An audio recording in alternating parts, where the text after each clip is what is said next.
این رفع‌ها برای آیفون 7 درستند. اکثرا مردم برای گرفتن معلومات یا دیدن آن می‌آیند. تعداد خریداران به فرق از تماشابینان این نوع تلفن حالا کمتر است. نه اونقدر هم بگیم که مثل 6S پورینا بود. پارسال مثلا 6S فروختن تیز فروختن.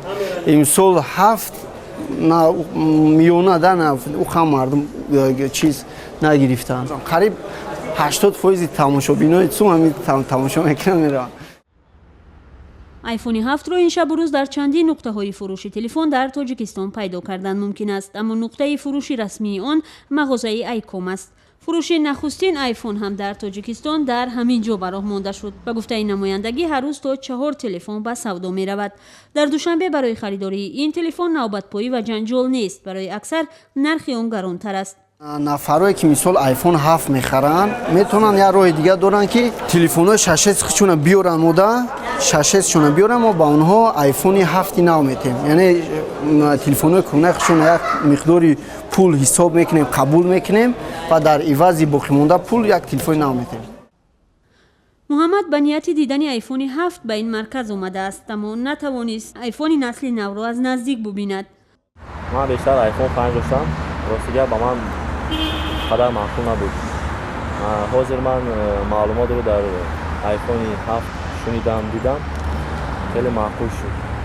لیکن کوشش میکنم تا روزی زیاده خودم یک توفه خودم بکنم آیفون 7. آیفون 7 در تاجیکستان از 7 تا 11 هزار سومانی نرخ دارد که معادل به 800 تا 1500 دلار است. در تاجیکستان این نرخ برابر به حدوداً 2 ساله معاش یک کارمندی عادی است.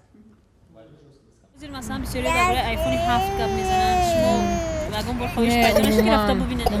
نه آیفون 6 و 7 و نه 5 و یکم تاش نه.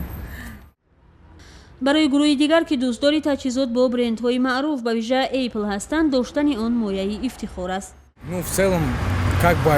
آیفون نه تنها برندی معروف بلکه تلفنی است که امکانیت‌های خیلی زیاد دارد.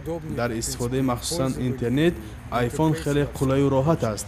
البته میخواهم صاحب آیفون 7 باشم، اگر پولم باشد حتما میخریدم. آنهایی هم بودند که حالا آیفون 7 را با ماشینی وضع میکنند. تاجران میگویند ارزش این تلفن در تاجیکستان به فرق از کشورهای مثل روسیه و ترکیه و افغانستان و پاکستان ارزانتر است.